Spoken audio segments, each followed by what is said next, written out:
Hi friend. मैं SK Jha platform परिवार की तरफ से आपका एक बार फिर से स्वागत करता हूं। मैंने जैसा पहले बताया था कि उम्मीद की कड़ियों को जोड़ेंगे हम। कोशिश करेंगे कि उम्मीद की जितनी भी कड़ियां हैं वो आपसे जुड़े। अभी कोरोना काल में नहीं सोना है हमको। हमारा एक ही मकसद होना चाहिए कि हम अपने जिंदगी को इतनी कठिनाइयों के बाद भी बुलंदी तक कैसे पहुंचाएं। उसी कड़ी में फिर से एक वीडियो लेकर मैं आपके सामने उपस्थित हुआ हूं। और ये फिर एक नई कड़ी है, सिर्फ और सिर्फ आईटीआई इलेक्ट्रीशियन से पास आउट बच्चों के लिए। मैं क्लियर कर दूं, ये वीडियो इलेक्ट्रीशियन से जो आईटीआई किए हैं, सिर्फ आईटीआई, बीटेक डिप्लोमा नहीं, उनके लिए ये वीडियो है। और आपके सामने इस कोरोना काल में एक बहुत ही सुनहरा अवसर है जो आपके दरवाजे पर आकर खड़ा है। बस उठना पड़ेगा मेरे दोस्त। अगर उगते हुए सूरज को देखना है तो सवेरे उठने की कोशिश करो। आइए हम लोग मिलते हैं एक नए वैकेंसी को। और वो वैकेंसी है विद्युत सेवा आयोग Uttar Pradesh power corporation limited, UPPCL, Uttar Pradesh power corporation limited. क्या है इसकी वैकेंसी? तो मैंने पहले ही बताया, ये आईटीआई पास इलेक्ट्रीशियन से पास बच्चों के लिए है। हम लोग नेक्स्ट इसके जानकारी की ओर अगर हम बढ़ते हैं तो हम लोग नेक्स्ट स्लाइड में चलते हैं। कितनी वैकेंसी है, किसको हम अप्लाई कर सकते हैं, कहां कहां पोस्ट हमारे लिए है, तो मैं बता दूं कि ये कुल वैकेंसी आपके सामने है। अनारक्षित अनरिजर्व जनरल से 245 है, अन्य पिछड़ा वर्ग से 164 है, अनुसूचित जाति 127 है, अनुसूचित जनजाति 12 है, और ईडब्ल्यूएस आर्थिक रूप से पिछड़े लोगों के लिए 60 है। ये टोटल वैकेंसीज है। अगर हम नेक्स्ट की ओर जाएं तो यूपी के बच्चों के लिए ये अपॉर्चुनिटी 608 है। सारे पोस्ट के लिए वो अप्लाई कर सकते हैं। जितने भी रिजर्व अनरिजर्व हैं सब में वो अप्लाई कर सकते हैं, चूंकि ये यूपी की वैकेंसी है। लेकिन अदर बच्चों के लिए, अदर स्टेट वाले बच्चों के लिए ये वैकेंसी 245। आप कहिएगा क्यों 245 है सर? तो अदर स्टेट वाले बच्चे सिर्फ अनरिजर्व कैटेगरी, जनरल सामान्य कैटेगरी में ही अप्लाई कर सकते हैं। इसलिए उनके लिए जो वैकेंसी बची वो है 245। क्योंकि आप देखिए यहां अनारक्षित में सिर्फ 245 पोस्ट, इसलिए अदर स्टेट, यूपी को छोड़ के जो भी अदर स्टेट के बच्चे हैं वो सिर्फ 245 में फाइट करेंगे, और यूपी वाले बच्चे 608 के लिए फाइट करेंगे। तो बहुत सारे बच्चों के मन में डाउट रहता है, सर हम अदर स्टेट से हैं, हमारा क्या है, कितना परसेंट सीट है, वगैरह वगैरह वगैरह। तो उसके बाद ये आपका क्लियर हो गया होगा। और अगर हम तीसरे स्लाइड की ओर बढ़े, चौथे स्लाइड की ओर, तो ये हमारा इंपॉर्टेंट पॉइंट इसमें क्या क्या है। देखिए पहले क्या था कि ट्रिपल सी का सर्टिफिकेट रिक्वायर्ड था, अब नहीं है। अब कोई ट्रिपल सी नहीं, आप आईटीआई की हो आप फॉर्म भर दो, कोई एक्स्ट्रा सर्टिफिकेट रिक्वायर्ड नहीं है। इसलिए पहला पॉइंट जो बच्चों के मन में बहुत ज्यादा रहता है, no triple C certificate is required. और एज लिमिट देखिए, आप कहते हैं मेरा एज एक्सपायर कर रहा है सर, बचाइए सर, बचाइए सर, बच गए आप।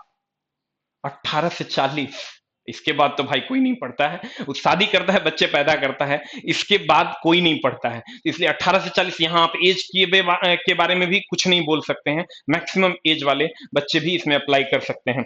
और फी क्या है? अनरिजर्व कैटेगरी के लिए 1000, और रिजर्व जितने भी लोग हैं सारे, ईडब्ल्यूएस, पीएच, एससी, एसटी, सबके लिए 700 रुपया फी रखा गया है। तो उसके बाद जब हम नेक्स्ट की ओर बढ़ते हैं तो फॉर्म फिलअप कब से हो रहा है? 1/7/2020 से फॉर्म फिलअप हो रहा है, 20/7/2020 तक फॉर्म फिलअप होगा। यानी अगले महीने में फॉर्म फिलअप होगा, 1 तारीख से लेकर 20 तारीख तक। और एग्जाम होने की संभावना अगस्त सेकेंड वीक में कही गई है नोटिफिकेशन में। लेकिन कोरोना के कारण यहां भी डिले हो सकता है, कैंसिल नहीं होगा, डिले हो सकता है। तो इसका आपको जो टाइम मिलेगा डिले होगा ही। यानी आपके पास जो अभी टाइम बचा हुआ है वो जुलाई और अगस्त, लगभग सेकेंड वीक का हो रहा है, लेकिन लास्ट तक होने की संभावना रखी जाए तो 2 महीने लगभग टाइम है, मतलब इसमें तैयारी की जा सकती है। क्वेश्चन कहाँ से कितने पूछे जाएंगे, कैसे कैसे करना है, उस पर भी हम लोग इसी वीडियो में चर्चा करेंगे। अगर हम नेक्स्ट स्लाइड की ओर बढ़ते हैं तो यहाँ देखेंगे एग्जाम में क्वेश्चंस कहाँ कहाँ से आएंगे। पेपर 1 और पेपर 2, ये दोनों पेपर एक साथ होगा, ऐसा नहीं पेपर 1 पेपर 2 अलग अलग होना है। ये पहले खुलेगा और ये फिर उसके बाद खुलेगा, जस्ट उसी टाइम में आपका ये पहले उसके बाद खुल जाएगा। इसमें 50 क्वेश्चन रहेंगे। जो NIELIT national institute of electronic and information technology के CCC यानी कोर्स ऑन कंप्यूटर कॉन्सेप्ट स्तर का कंप्यूटर ज्ञान से संबंधित होगा। यानी कुछ नहीं, नॉर्मली ये समझिए कंप्यूटर्स के क्वेश्चन रहेंगे, इतना आपको दिमाग में नहीं कचरा रखना है। नॉर्मली कंप्यूटर से संबंधित प्रश्न रहेंगे इसमें, जिसमें 20 अंक प्राप्त करना अनिवार्य है। यानी 50 में 20 अंक अगर आप प्राप्त करते हो तभी ये वाली कॉपी आपकी चेक होगी। ये वाला जो आप एग्जाम दिए हो तभी ये चेक होगा। इसमें अगर आप आओगे तो सामान्य अध्ययन से 20, तार्किक ज्ञान से 20 प्रश्न रहेंगे, सामान्य हिंदी से 15 प्रश्न रहेंगे, सामान्य अंग्रेजी से 15 प्रश्न रहेंगे, और तकनीकी विषयक ज्ञान जिसको आप ट्रेड कहते हैं वहां से 150 प्रश्न रहेंगे। यानी ये वाला जो मामला है ये बड़ा भयानक है। 150 क्वेश्चंस यहां से रहेंगे। और पिछले साल की अगर हम बात करें तो अगर आप 113 से 130 32 के बीच में स्कोर कर लेते हो टोटल में तो आपका काम हो जाएगा। तो 67 अंक इसमें भी प्राप्त करना अनिवार्य है। ये कोई बहुत बड़ी बात नहीं है, जो पास करेगा या जो उतना के लिए उतना कम सीट में फाइट करेगा उसको 67 अंक तो आ ही जाएंगे इतने टोटल में से। तो आपको करना क्या है कि पेपर 1 और पेपर 2 में ये कंप्यूटर का कोई, अब कंप्यूटर की किताब नॉर्मल कोई भी किताब जो बेसिक फंडामेंटल की है वो आप पढ़ लीजिए, आपका काम हो जाएगा। यहाँ पर अगर आप आइएगा तो आप मैथ समझ ही रहे होंगे कैसे पढ़ना है, रीजनिंग कैसे पढ़ना है ये आपको बहुत अच्छे से पता है। सामान्य हिंदी कैसे पढ़ना है तो आप हिंदी की कोई भी व्याकरण की किताब ले लो हाई स्कूल स्तर की, उससे हो जाएगा आपका। सामान्य अंग्रेजी वही नॉर्मल इंग्लिश रहेगा। और ऐसा नहीं है कि इसमें भी पास करना अनिवार्य है, इसमें भी इसमें भी इसमें भी नहीं, टोटल में इतना लाना है, तो इसका ध्यान देना है। और ट्रेड की अगर हम बात करें तो 150 प्रश्न यहां से रहेंगे, तो इसका थोड़ा सा ध्यान देना है, ये आपका बहुत महत्वपूर्ण होगा। तो इसके लिए आप अलग अलग पब्लिकेशन की किताब पढ़ सकते हैं, लेकिन चूंकि मैं भी एक ऑथर हूं, मेरी भी किताब चलती है मार्केट में, और भी बहुत सारी किताबें चल रही है, तो मेरी भी एक किताब चलती है। अगर आपको अच्छा लगे तो एक बार पलट के देखिएगा, और लगे कि हमको ये किताब पढ़नी चाहिए, अपने यार दोस्तों से भी आप पूछ सकते हैं कि कैसी किताब है, उस पर उसको भी आप पढ़ सकते हैं। जो मेरी ये किताब है, ये आपको ये वाली किताब जो कि मैंने पहले पिछले वीडियो में भी बताया था, ये मास्टर किताब है, आप किसी भी एग्जाम के लिए पढ़ सकते हो। ये ITI trade theory electrician group वालों के लिए है, और मेरे द्वारा लिखित पुस्तक है ये। और ये रुक्मिणी प्रकाशन और प्लेटफॉर्म के ज्वाइंट कॉम्बिनेशन से प्लेटफॉर्म की जो किताब की लिस्ट आप कहीं भी देखिएगा तो वहां पर ये किताब भी आपको देखने को मिलेगी। तो आप इस किताब को पढ़ें, और ये बहुत बड़ी अपॉर्चुनिटी हो सकती है आपको।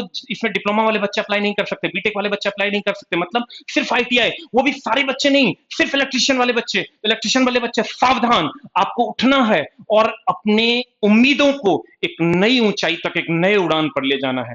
भाई मेरे, हर रात के बाद सुबह आती है, पिछले वीडियो में भी मैंने कहा था, आपको उठना पड़ेगा। आप अपने मम्मी पापा को देखो, उठो, जागो, उसकी उम्मीदों को पूरा करो, अपने मम्मी पापा को वो मुकाम दो जो जिस मुकाम के लिए वो जिंदा है। और कोरोना की रही बात, आप कोरोना के लिए एकदम टेंशन नहीं लो, हम यूथ को कहीं से कोई समस्या नहीं होने जा रही है। अगर कोरोना आपको होगा भी तो भाई मेरा मेरा विद्यार्थी इतना मजबूत तो है, इस कोरोना से लड़ लेगा। तो मैं आपका टाइम ये नहीं करूंगा। कुछ कुछ क्लासेस वगैरह हमारे आ रहे हैं, जैसे आगे प्लेटफॉर्म परिवार का सारे टीचर का जो टेस्ट सीरीज स्टार्ट हो रहा है, वो आपको देखने को मिलेगा। उसका डेमो वीडियो भी आएगा। 20 क्वेश्चन का टेस्ट या 25 क्वेश्चन का टेस्ट आपको देखने को मिलेगा। उसके बाद ये UPPCL से संबंधित भी अगर आप लोग इंटरेस्टेड होंगे, आप लोगों का आदेश होगा तो हम इसको भी स्टार्ट करेंगे। और आपके सामने मैं SK झा इस बैच को भी लेकर आऊंगा। और अब स्मार्ट बोर्ड की सहायता से एनिमेटेड क्लासेस होंगे, एनिमेशन के द्वारा, अच्छे फिगर्स के द्वारा हम लोग आप तक पहुंचने की कोशिश करेंगे। रियल टाइम आप देख पाओगे कि अगर आर्किमिडीज का सिद्धांत है तो कैसे हो रहा है, अगर आप न्यूटन का लॉ है तो कैसे दिखता है, कैसे होता है, वो सारी चीजें हम कोशिश करेंगे आप तक पहुंचाने की, और एक स्मार्ट क्लास आप तक पहुंचाएंगे। SK झा फिर से एक बार अलविदा लेता है, फिर से नई कड़ी, नई उम्मीद के साथ आप लोगों के सामने आऊंगा। नमस्ते, जय Hind, thank you very much.